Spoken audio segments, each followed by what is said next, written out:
Bien, buenos días otra vez. Comenzando así con esta primera clase de filosofía.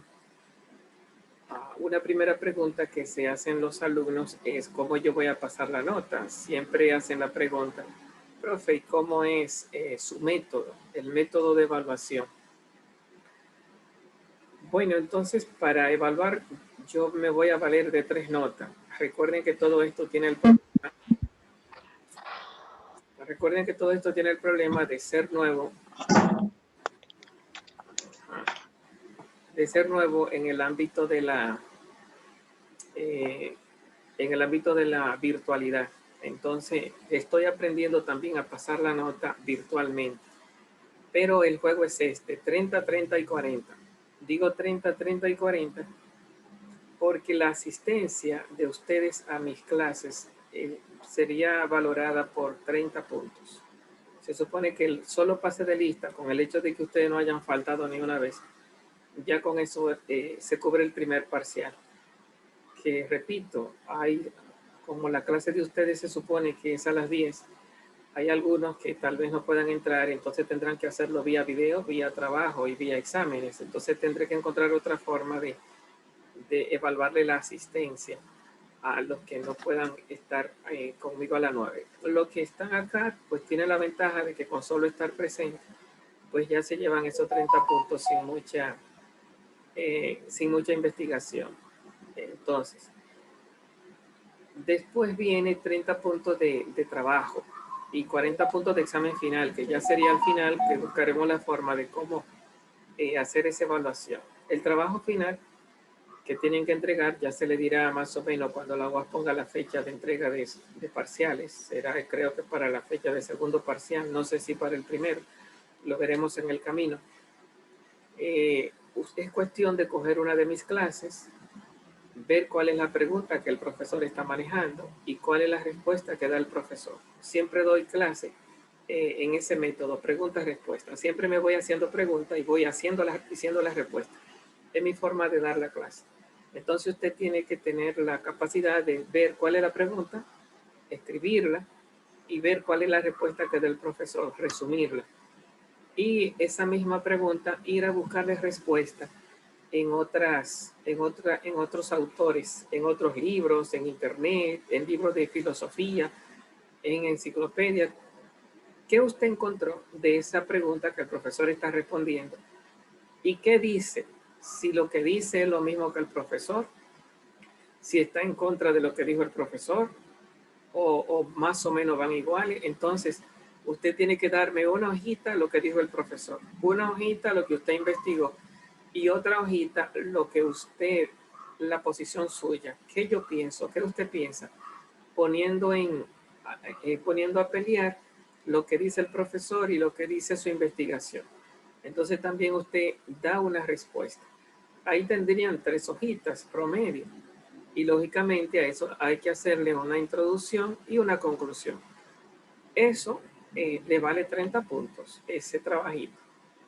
Claro que también habrá que hacer una hojita de presentación y si son muy astutos, hacerle una pequeña bibliografía, sea de donde usted sacó esas ideas de la segunda hojita.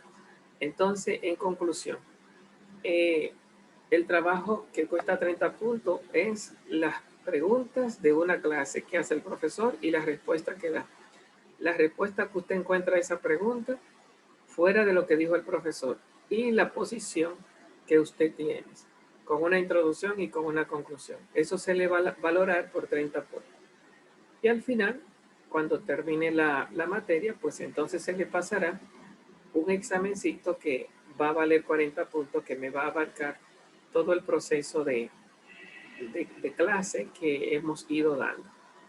Repito, es importante que estén presentes en esta clase porque la sola presencia le vale 30 puntos, aunque yo sé que lo estoy forzando porque estoy empezando una hora antes de lo que realmente está establecido en la universidad. El que pueda, pues bien, se la gana un poquito más fácil y hace ese sacrificio de entrar una hora más temprano. El que no, pues ya encontraremos la forma porque como quiera tienen el derecho a salvar la materia, aunque sea a partir de las 10 de la mañana, porque esa fue la hora en que ustedes la inscribieron.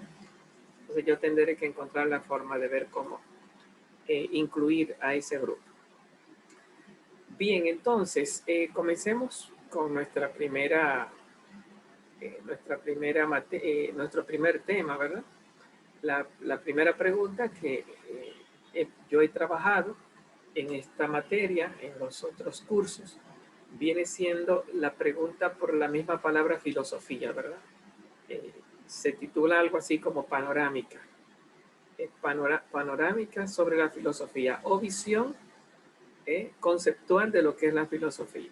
La pregunta es, ¿qué es la filosofía? ¿De dónde viene y para qué sirve? Ahí están las tres preguntas que yo quiero trabajar con ustedes en esta clase de hoy. ¿Qué es la filosofía? ¿De dónde viene el nombre? ¿De dónde viene y para qué sirve? Ese qué es, lo vamos a trabajar de forma, esa es toda nuestra clase, que es la filosofía, pero en esta unidad, en esta hora de clase, lo que me interesa es ver la etimología de la palabra. Así como la palabra limpia bota tiene dos nombres, limpia y la palabra bota, la palabra filosofía tiene dos nombres, filo, que significa amor, amar, y sofía, que en griego significa sabiduría. Cuando tú le dices a una persona filósofo, le está diciendo amante de la sabiduría, amante del saber. Esa es la etimología. La palabra filo viene de la palabra filía. Algunos de ustedes habrán oído esa palabrita de amor filial. De ahí viene la palabra filiación, está afiliado. Fili en latín significa hijo. Entonces, cuando se dice filía, se está hablando del amor del hijo al padre. Amor del hijo al padre. Entonces, es una de las palabras en Grecia de hablar del amor, el amor del pueblo al presidente. Cuando un soldado respeta al general, sí señor, lo que usted diga, y no es de que por sueldo, sino que el tipo hasta da la vida. Hay un amor, una admiración, eso que es de que amar a la patria, a la gente que muere por la patria. O cuando llega una gente importante a su casa, que llegó el presidente, que llegó el profesor, que de repente usted tiene toda la atención, el respeto. Eso no significa que usted esté enamorado de esa persona. Esa palabra de enamoramiento, los griegos utilizaban otra palabra para hablar de ese amor. Porque entonces una cosa era el amor filial, filía, que no entraba el deseo sexual, no entraba el apetito, el deseo de besar, de abrazar, de caliente. Esa palabra, ese amor, los griegos le llamaban eros, y había un dios que era de ese tipo de amor. De ahí viene la palabra erotismo o erógeno, erótico. Entonces, cuando los griegos hablaban de eros, hablaban de ese amor, que no era el amor de los esposos. Había eros en los esposos, pero eso no es el amor de los esposos, porque el eros es un amor que es apetitivo y que destruye lo amado. Por ejemplo, cuando uno tiene hambre, por ejemplo, el amor de una mujer hacia un pastel que esté detrás de la vitrina, que se le agua a la boca, no puede decir que no lo ama. En griego lo quiere, lo ama, pero ese amor no le conviene al pastel. La mujer no construye al pastel, sino que se lo come. Pero el amor de esa misma mujer por su hijo le conviene al hijo, porque ella es la que se gasta, como la vela que se gasta dando luz. Ella es la que se destruye su dinero, su vida, su tiempo, para que el hijo crezca, que tenga vida, y su alegría está en dar vida. Fíjense que ahí hay dos tipos de amor y ninguno de los dos son el de filía, filosofía. Aunque hablamos de algunos ejemplos en filosofía, como el que da la vida por la nación, el que da la vida por el presidente, pero cuando una madre da la vida por sus hijos, no lo está haciendo amando como el hijo ama al padre. se parece más bien a aquel amor que se sacrifica. Usted ve que aunque la madre sienta a veces un odio contra el muchacho, a pesar de todo, se va contra ese odio y favorece al muchacho. Hay como un amor que está por encima de todos los sentimientos cuando se habla el amor de la madre, porque el amor eros se queda en el sentimiento y cuando se va el sentimiento, se te fue el amor, el eros. Tiene un deseo grande y cuando ese deseo se apaga, pues ya no te interesa. Pero la madre puede enamorarse de su hijo cuando lo ve por primera vez, wow, pero también puede odiarlo por los maltratos que recibe de su hijo. Pero a pesar de ese odio, más allá de ese odio, hay un amor que es que ella sabe que es madre, que ella sabe que es su hijo y que ella sabe que tiene que dar vida. Y es un amor que está más allá del sentimiento y que se sobrepone al pique, se sobrepone al odio. Entonces, ese amor le llamamos ágape. En Grecia se le llama ágape. Se llama ágape porque ágape era el compartir. O sea, cuando una persona estaban comiendo juntas, el amor ágape era distinto al comer de los animales. Por eso ellos tenían dos palabras. Al ágape era lo mismo que comer juntos. El comedero, un comedor no es un comedero, el comedero, eso eran los animales. Cuando tú le echas la comida, yo no sé si ustedes han tenido la experiencia, yo aquí tengo los perros, tenemos 9 perros, pero cuando los grandes vienen y tú le echas la comida, es a pelear, o sea, y si no pelean, meten la boca y es a comer más, o sea, eso no es un comedor, eso es un comedero. Y todavía cuando uno se llena, que ya no quiere porque ya se llenó, no quiere que el otro coma. Hay que guardarlo. No sé si ustedes han visto eso. La idea es que cuando se habla de ágape, a uno se le mete como ese salvajismo. Yo no sé si ustedes han comido en mesa, en comida compartida. Ponen la carne ahí para todo, pero a uno se le mete como un deseo de coger la carne más grande y a uno como si uno tiene hambre, a uno como que se le agua la boca y uno se pone hasta medio tembloroso. Pero hay mucha gente ahí que va a comer. Entonces, ¿qué pasa? Que uno tiene que sobreponerse al sentimiento, ir por encima del sentimiento y no dejarse arrastrar. Eso es lo que se llama ágape. Esa capacidad de control teniendo en cuenta el bien ajeno. Tú renuncias a la mejor carne, teniendo en cuenta que ahí está una persona que necesita más que tú esa carne. Ah, no, mi papá está en la mesa, él es el que tiene que coger el mulo. O no, mi hermano mayor está en la mesa, él es el que tiene que coger la pechuga. O en su defecto, el niño está enfermo, a él es que hay que dejar la carne sin los huesos. Entonces tú te sacrificas atendiendo a que el otro coma lo que tú puedes comer. Eso es ágape. Entonces eso no es eros, eso no es filía, eso no es Venus, esa es la palabrita que nos faltó de los esposos. Hay 4 palabras en Grecia para decir amor. El amor eros, que es el que devora, y cuando se apaga la sed ya no quiero. El amor Venus, que es el amor de los esposos. Estaba la diosa Venus, que tenía ahí un angelito que se llamaba Hermes en Grecia. Los romanos le dicen Cupido, que es un angelito que tiene una flechita que va flechando a los enamorados. Entonces, el segundo amor es Venus, que implica eros, o sea, implica gusto.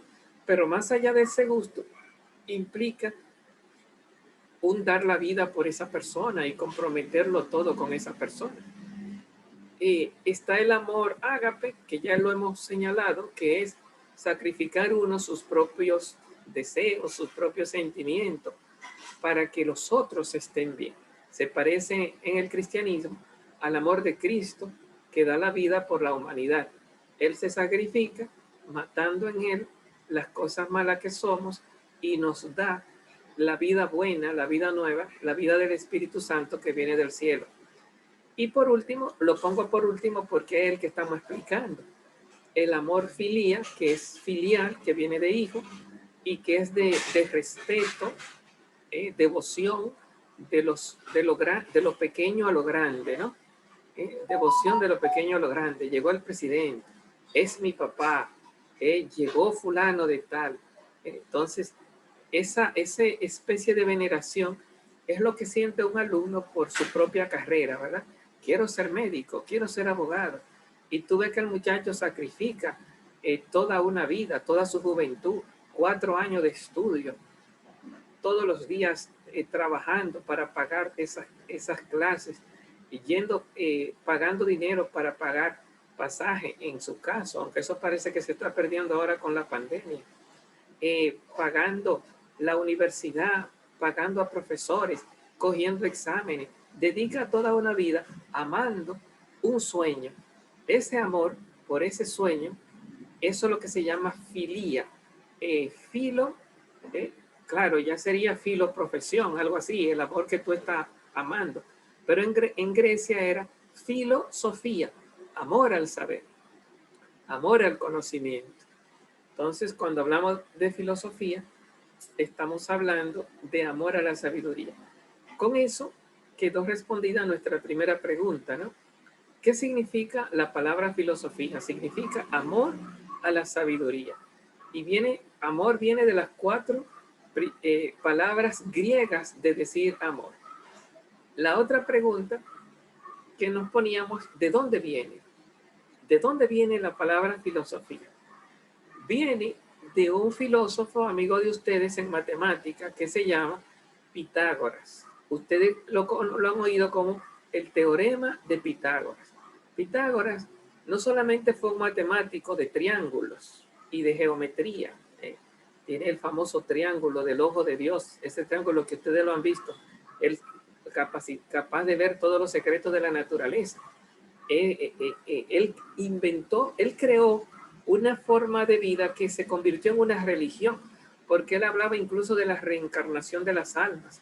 Él creía que en la vida pasada había sido un rey y que entonces había reencarnado y que estaba ahí como un ciudadano de Grecia, pero que él era un rey en otra vida. Y de hecho él se comportaba como un maestro y como todo un sabio. Y adquirió mucho respeto y tuvo muchos seguidores. Tuvo tantos seguidores que hubo un grupo que se convirtió en una religión. Se llamaban los pitagóricos. Y también se convirtió en un grupo político. El Estado persiguió a muchos pitagóricos y los mató porque comenzaron como a tenerle miedo por el espíritu, la fuerza moral que fueron como estableciendo en el pueblo. ¿Por qué la palabra filosofía viene de Pitágoras? Porque Pitágoras le dijeron una vez, Sofos. Recuerden que Sofía es sabiduría. Filosofía, Sofía, sabiduría. Sofos viene de Sofía. Sofos es el sabio. Después lo van a dañar diciéndole sofista. Sofos, sofista. Sofista es el que se cree sabio, el que quiere engañar y envolver a uno. Pero eso lo veremos más tarde. En principio tenemos al sofos. Sofos es el que sabe, el sabio, el que tiene a Sofía, el que tiene la sabiduría. Entonces, lógicamente, por todo el respeto que brindaba la persona de Pitágoras, una vez le dijeron Sofos y él dijo no, Sofos no, filosofos. De ahí viene la palabra filosofía. ¿Qué dijo?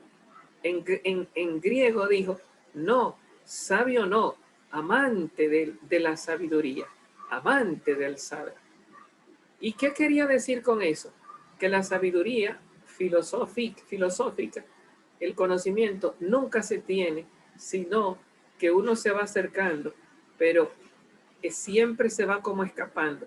Mientras más sabio uno es, más se da cuenta lo poco que sabe y lo mucho que le falta a uno por aprender. Entonces él decía, sabio no, yo no tengo la sabiduría, voy detrás de ella, la voy conquistando. Dice la Biblia que Jesucristo fue creciendo en sabiduría, en estatura y en gracia, pero en sabiduría. O sea, que parecía que también Jesucristo, aunque es el maestro y es el sabio, era creciente.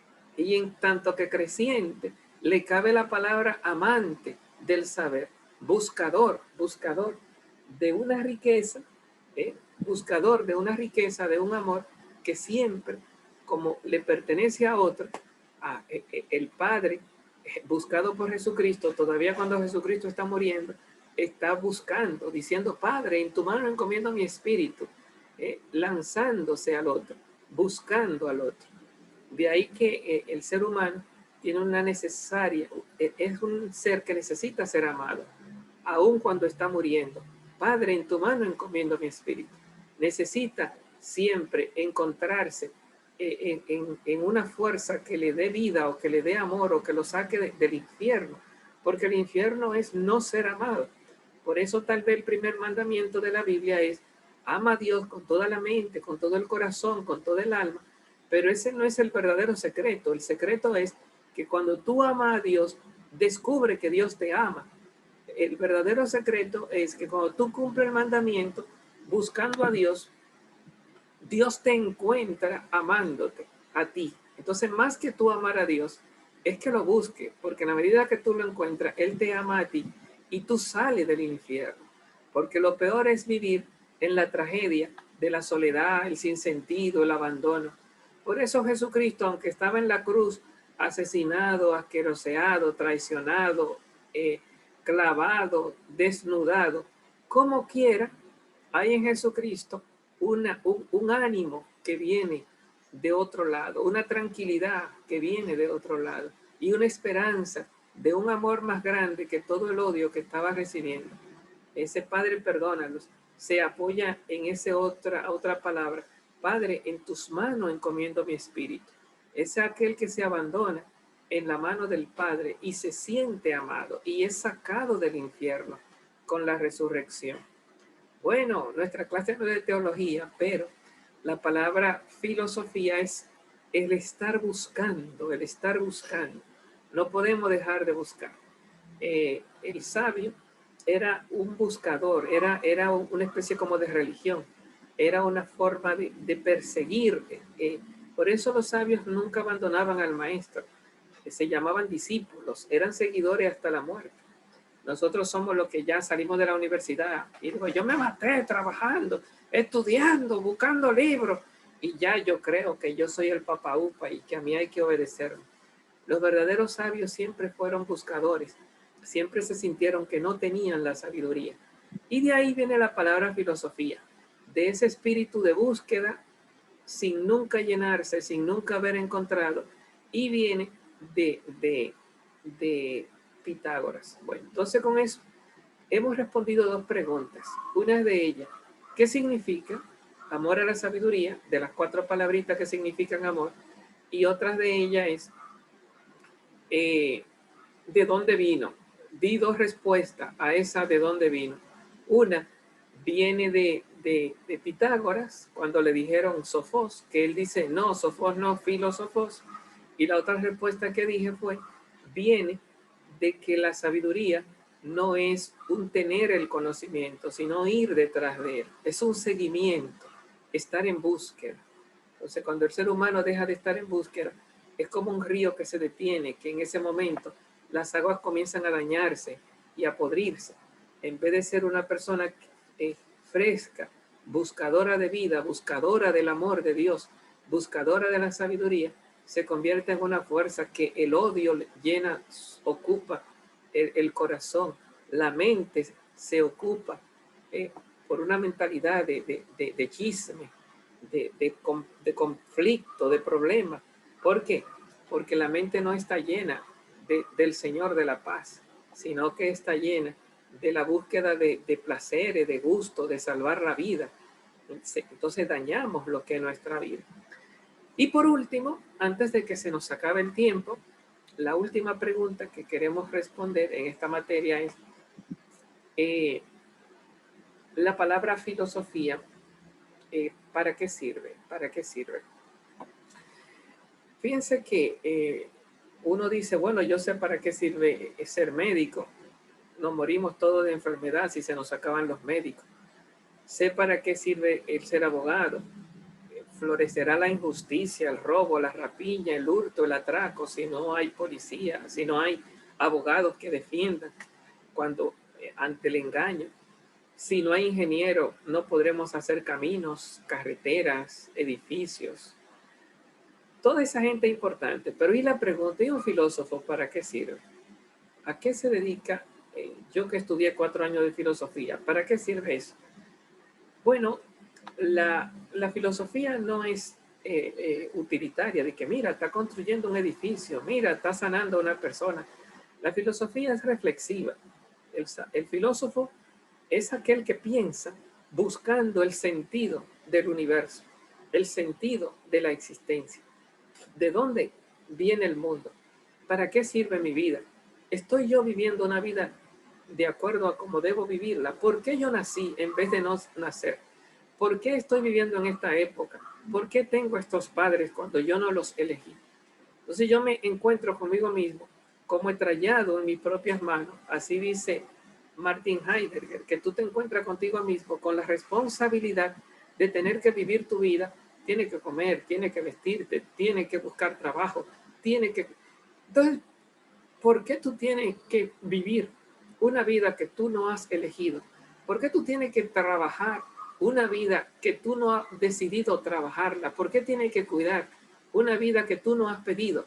¿Por qué eres lo que eres? Tú no decidiste ser varón o mujer, ser moreno o blanco, tener los cabellos así o así, tener estos padres, vivir en esta época, y te encuentras con el compromiso de que tienes que asumirlo. Tienes que vivir la vida, no puedes quedarte acostada de que, a morirme. No, te meten en un infierno, tienes obligado que responder. Entonces viene la pregunta de la filosofía, ¿y por qué? ¿Por qué? Entonces, ¿de dónde viene el que yo tengo que vivir esta vida? Y tú dices, no, fue Dios que me inventó. Y el filósofo sigue preguntando, ¿pero y por qué? ¿Para qué? ¿Por qué a Dios se le ocurrió hacerme? ¿Y de dónde salió Dios? Entonces, todo esto es filosofía. Si tú buscas la pregunta en los predicadores, en la Biblia, rezando, ya ese no es el método de la filosofía, ese es el método de la fe. Y eso es revelación o religión. Revelación, lo que Dios dice; religión, la búsqueda del hombre a Dios. Ahora, cuando hablamos de filosofía, es buscar esas respuestas, pero a fuerza de lo que han dicho los filósofos, de lo que dicen los libros, de lo que dijo Platón, Aristóteles, Sócrates, Descartes. Así como una persona se hace médico oyendo a los profesores que saben de medicina, yendo a los hospitales, estudiando los libros que escribieron los médicos, pues así es que uno se hace filósofo.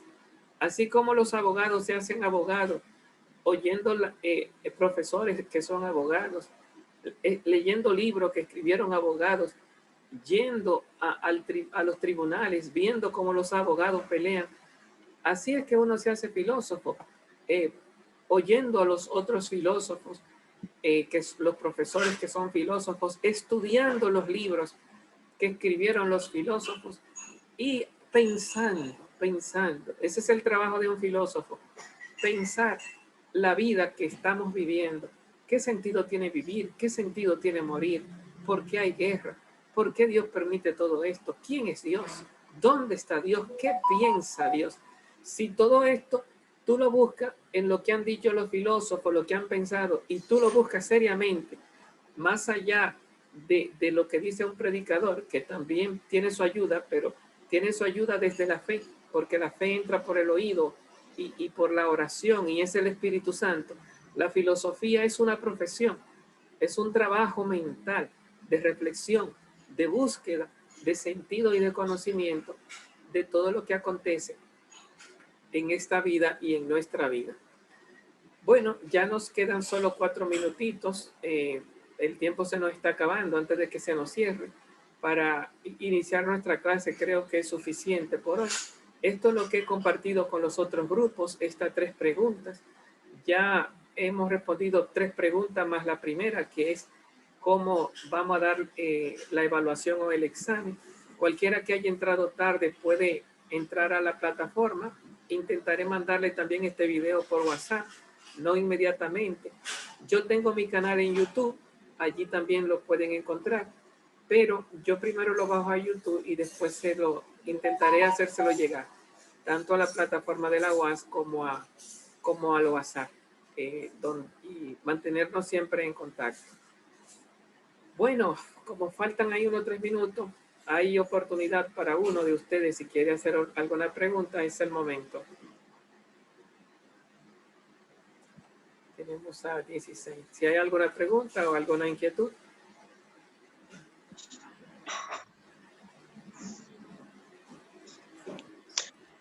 Buenas, profesor. Que la asistencia y esto, ¿no va a pasar lista hoy?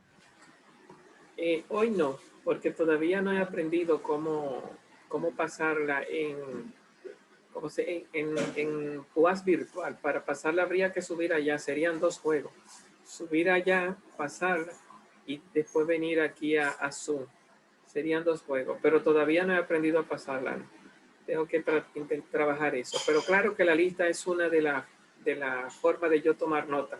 Son 30 puntos por la asistencia. Pero por ahora, ustedes son 16, entraron 17, uno se me escapó, ¿no? Pero han entrado 16 y están por lo menos aquí yo tengo aquí todos los nombres, ¿verdad? Cindy. Sí, aquí. Diana, Dariana, Saigan. Traten de que mantener sus propios nombres, por lo menos, que no vayan a tener el nombre del amigo o del enemigo aquí en esta presentación. ¿Quién más? Bueno, pues nada, muchachos, si Dios lo permite, seguimos viendo en la próxima semana. Bye. Adiós a todos. Bye. Bye.